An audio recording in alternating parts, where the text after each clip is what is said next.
The film kicks off in El Salvador in 1984 amidst a brutal civil war. The people are fighting to overthrow the regime and oust the president due to rampant corruption and injustice.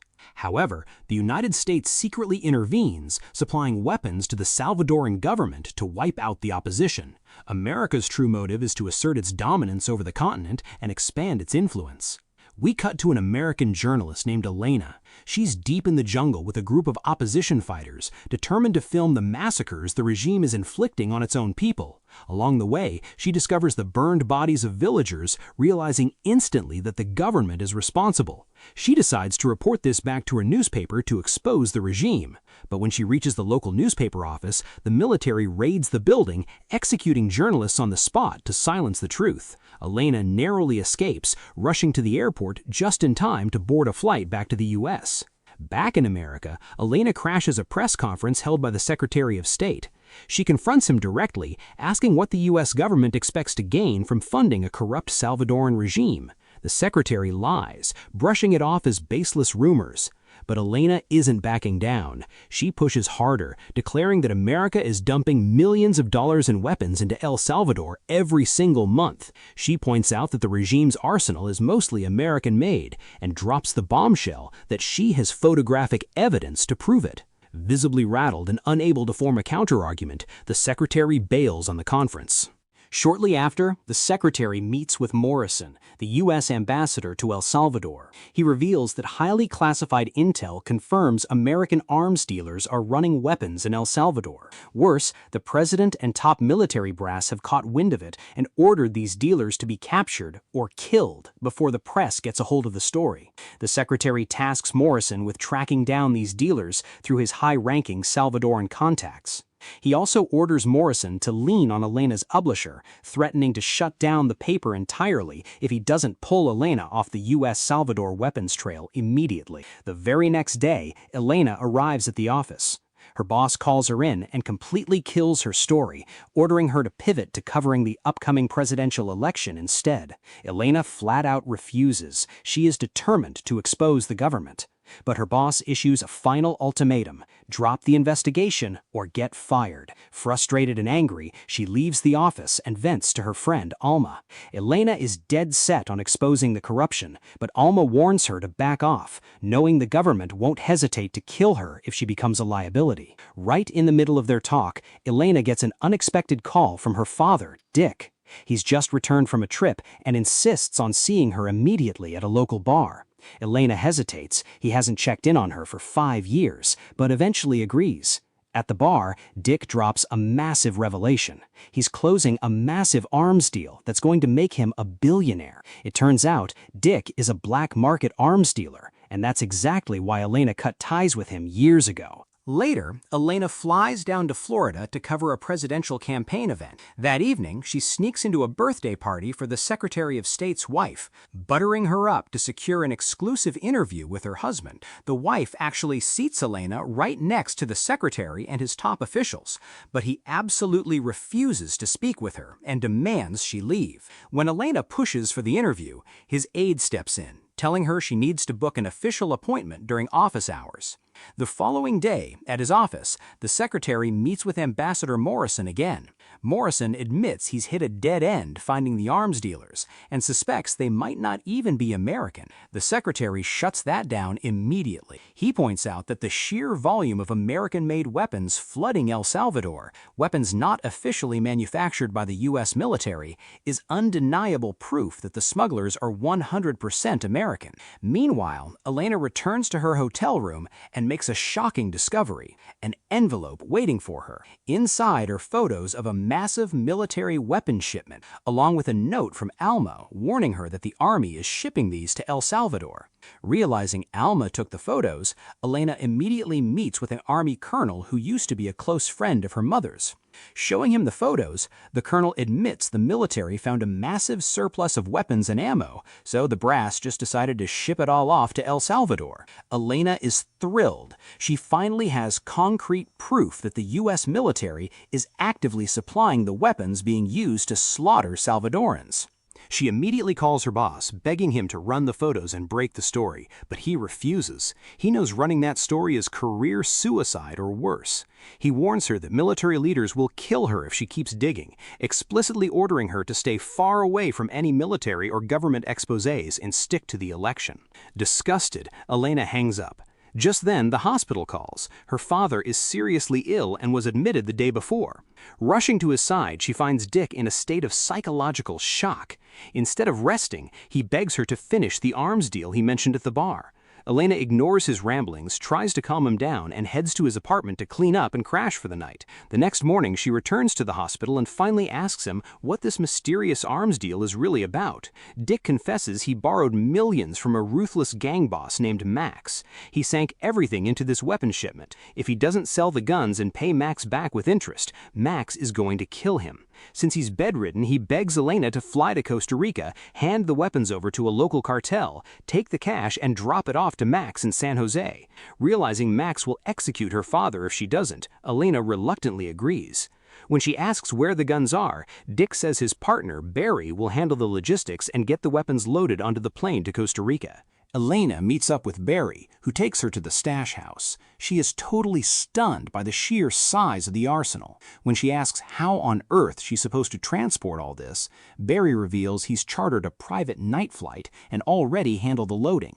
He gives her one strict rule: do not hand over a single gun until she sees the cash.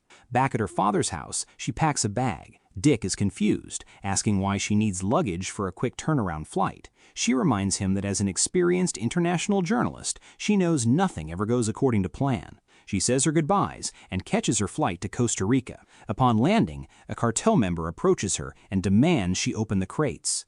Elena plays it cool, saying she's too tired, but the trafficker threatens to kill her right there if she doesn't comply. Forced to open them, the cartel member is blown away by the heavy ordnance. He demands to know her source, realizing these are genuine U.S. military-grade weapons that must have been stolen directly from the army. Elena ignores him and demands the payment. Before she can even blink, the man pulls a live grenade from the crate and detonates it just to test if the hardware is real. Then he drops a bombshell of his own. They aren't paying in full. She's getting it in installments, starting right now. He walks off, leaving his crew to hand Elena a duffel bag before vanishing. Elena unzips the bag and finds it stuffed with cocaine. She pockets a small sample and marches straight up to the cartel's second-in-command, a man named Jones. She aggressively tells Jones she's here for cash, not drugs, and threatens to go straight to Max, the boss her father owes, if he doesn't pay up. The mere mention of Max's name terrifies Jones. He quickly tells her to ride with him to get the money. Elena has no choice but to get in his car. He drives her to a cartel safe house, tells her to stay put, and walks away. Elena quietly slips out of the car and snaps photos of the cartel members for her upcoming article. When Jones returns, they hit the road again, but the vibe shifts. Jones admits he isn't giving her a dime. He suspects she's bluffing, thinks she doesn't actually know Max, and realizes she's clearly never trafficked weapons before because she's sweating bullets. He draws his gun, preparing to kidnap her, but out of nowhere, the car slams into a tree trunk. The gun flies from his grip. Elena doesn't hesitate. She snatches the weapon, scrambles out of the wreck, and aims it right at Jones, threatening to pull the trigger if he doesn't step out.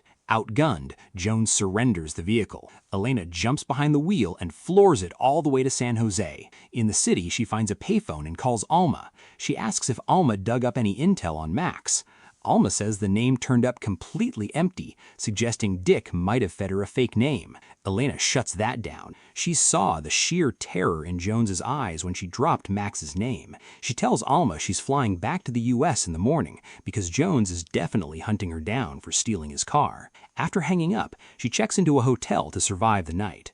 Inside her room, the phone suddenly rings. It's Barry. Elena freezes, immediately realizing he's tracking her since she never shared her location. When she confronts him, he smoothly replies that she picked the only hotel in town, making her predictable. Barry claims the cartel just wired the weapons money directly into his bank account. Elena cuts him off, revealing the cartel actually handed her cocaine. She pieces it together. If the cartel wired Barry the cash directly, he's working with someone else behind her father's back, and Barry is the one who set Dick up to take the fall. Barry denies everything. He tells her she's trapped. She entered Costa Rica illegally, so she can't use her real passport at the airport without getting arrested. He promises to slip her a forged passport and tells her to catch a flight to Cartago, Costa Rica, where she can lay low for 2 days before taking a connecting flight to the US. Elena agrees, but she refuses to sleep. She knows Barry is a ruthless arms dealer, and she fully expects him to hit a hitman to silence her. The next morning, an envelope slides under her door from one of Barry's men. Inside is a fake passport with an alias and plane tickets to America. She bolts from the hotel and grabs a taxi to the airport. At the counter, the clerk buys the fake ID without a second glance. Suddenly, the taxi driver runs in holding the duffel bag of cocaine, saying she left it in his cab. Elena loudly denies the bag is hers, grabs her passport, and rushes to her gate. The clerk opens the abandoned bag, spots the drugs, and immediately flags down the police, who tackle the taxi driver. Elena makes it to Cartago and books a room to wait out her 2-day layover. Lounging by the pool, she opens a newspaper and reads a devastating headline. Her father has died in the hospital. Devastated, she rushes to the U.S. Embassy to demand an emergency flight home for the funeral. But the guard turns her away. It's Independence Day, and the embassy is completely deserted. Defeated, she heads back to the hotel. Waiting for her there is Ambassador Morrison. It becomes clear they have a long history together. Morrison admits he's been tracking her every move since she landed in Costa Rica, leveraging his deep intelligence network. He asks her point blank if she made the drop. Elena pulls him aside to talk privately. She confirms the delivery and spills everything. She figured out Barry is a front for corrupt U.S. military leaders smuggling stolen army hardware. She realizes the military killed her father to cover their tracks, and they are absolutely planning to assassinate her the second she touches American soil. Morrison praises her sharp investigative skills for unraveling a massive conspiracy in just 48 hours, and promises to get her home safely. The following day, Elena is waiting by the pool for Morrison to extract her. Suddenly, a heavily armed cartel hit squad storms the hotel, shooting indiscriminately. They are here for her. At the exact last second, Jones appears out of nowhere, grabs Elena, and they sprint out of the killing zone. They jump into a car and speed off, but someone is tailing them, locking onto their bumper with clear intent to kill. Jones spots the tail and swerves aggressively into a packed street festival, using the celebrating crowd as a chaotic shield to shake the assassin. After losing the tail, Jones pulls over in an isolated area. He drops his guard and tells Elena he isn't here to hurt her. He reveals that Barry was ordered by his corrupt military bosses to have Elena assassinated. Barry deliberately gave her a fake passport to trap her in Cartago so she could be quietly eliminated before ever publishing her story. Grateful for the save, Elena asks Jones to find her a phone. He drops her off at a secluded beach. Elena calls Alma and unloads the entire terrifying truth. She explains the military tried to have her killed in a fake terrorist attack at the hotel to silence her forever. Alma begs her to trust no one and to run straight to the embassy for extraction. As they speak, Elena remembers Jones's warning. She realizes something isn't right. How could Barry send a fake passport unless he was orchestrating the whole thing?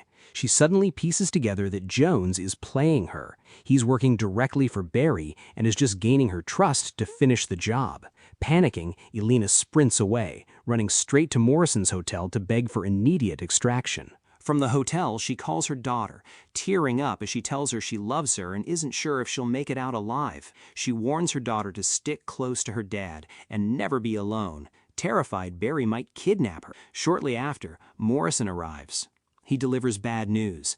The embassy is locked down for the holiday weekend, so a diplomatic flight is impossible. However, he has a backup plan. He's arranged for Elena to hide out at a remote, off-the-grid safe house owned by his friend, Paul. It's the only place she'll be truly invisible. Out of options, Elena agrees and heads to the compound. Paul welcomes her, but establishes a strict ground rule. Make yourself at home, but never pry and never eavesdrop. Elena instantly senses Paul is tied up in shady business, but decides to keep her head down and stay alive. That night, she takes a walk on the private beach and spots Paul talking to a stranger. It hits her like a freight train. She recognizes the man from her childhood. He attended her father's birthday party years ago. His name is Max. This is the cartel boss her father owed millions.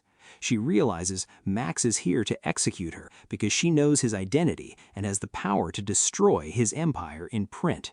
Terrified, she sprints back to Morrison's place for cover. In private, she tells him everything. She declares that the sheer panic radiating from Max and the corrupt military brass only fuels her drive. She is going to publish the story, trigger a massive government investigation, and burn them all to the ground. Morrison looks at her, telling her that as a journalist, exposing the truth is exactly what she was meant to do. He then reveals the good news. He secured a private plane, and she flies out tomorrow night. Elena thanks him deeply, calling him the only person who actually helped her without a hidden agenda, and promises to repay the favor back in the States. The next day, Elena stands alone on the beach, looking out at the water. Morrison calls out her name. As she turns around, he raises a gun and shoots her dead. The twist is finally revealed. Morrison isn't a savior. He is deeply embedded with the corrupt military leaders running the black market weapons ring. They ordered him to tie up the final loose end before she exposed the entire operation. Back in America, Morrison stands before the press and spins a flawless lie. He paints Elena as a rogue international arms dealer who tried to murder him, claiming he shot her in pure self-defense. He holds up photos and documents as undeniable proof. The tragedy hits hard. The photos are from the day Elena delivered the weapons just to save her dying father. The incriminating documents are the fake passport Barry deliberately provided. Morrison orchestrated the entire frame job from the very beginning. By branding Elena as a rogue arms dealer, he successfully hijacked the narrative, keeping the press and the government completely distracted, while the truth about the stolen U.S. military weapons remains buried forever. The film ends. And that wraps up today's story. But what did you think of that ending? Let me know your thoughts in the comments down below. If you enjoyed the video, please drop a like, make sure to subscribe to Movie Recaps Hour, and hit the bell icon so you never miss out on the best movies. Thanks for watching, and I'll see you in the next one.